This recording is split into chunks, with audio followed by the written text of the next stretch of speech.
Americans, have I got a pipeline for you. It's the Keystone XL oil pipeline, starting in Alberta, Canada, and ending over 1,000 miles later down in the U.S. state of Nebraska.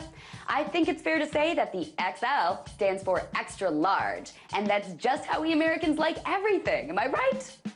The purpose of this pipeline is to transport crude oil from Canadian oil sand pits down to American refineries, where we can turn that crude oil into sweet, sweet energy for our cars and malls and iPads. And since no one has figured out a viable alternative source for our gluttonous energy habit yet, wouldn't it just be better to get our oil from a friendly Canadian neighbor? What's that you say?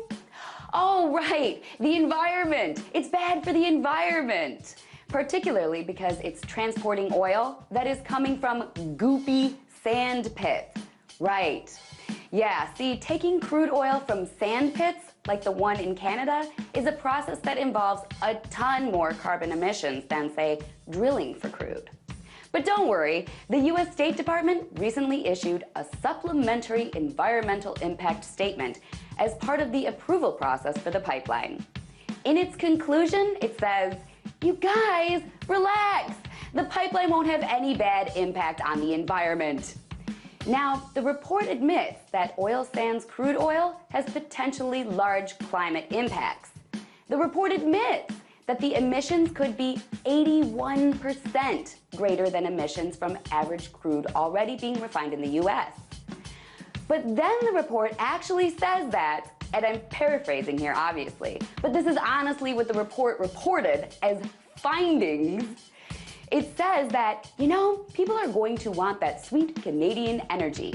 So people will find some way to transport that oil one way or another, pipeline or no pipeline. That is their logic. Market analysis, they call it. That's what is central to our Department of State's assessment that this pipeline will have no significant impact on our environment. Because even if we don't build this pipeline, the market demand is strong enough to just assume that someone else will build some other way to get all that oil out of that big old sand pit.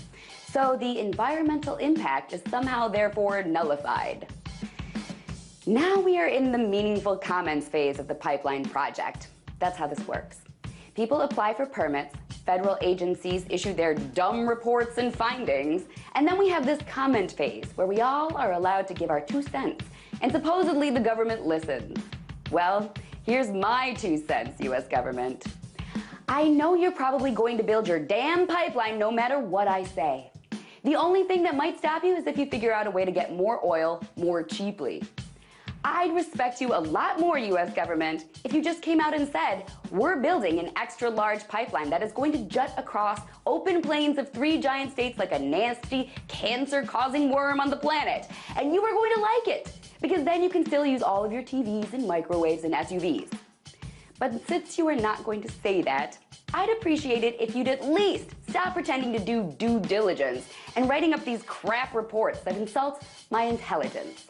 That's my comment. Tonight, let's talk about that by following me on Twitter @TheResident.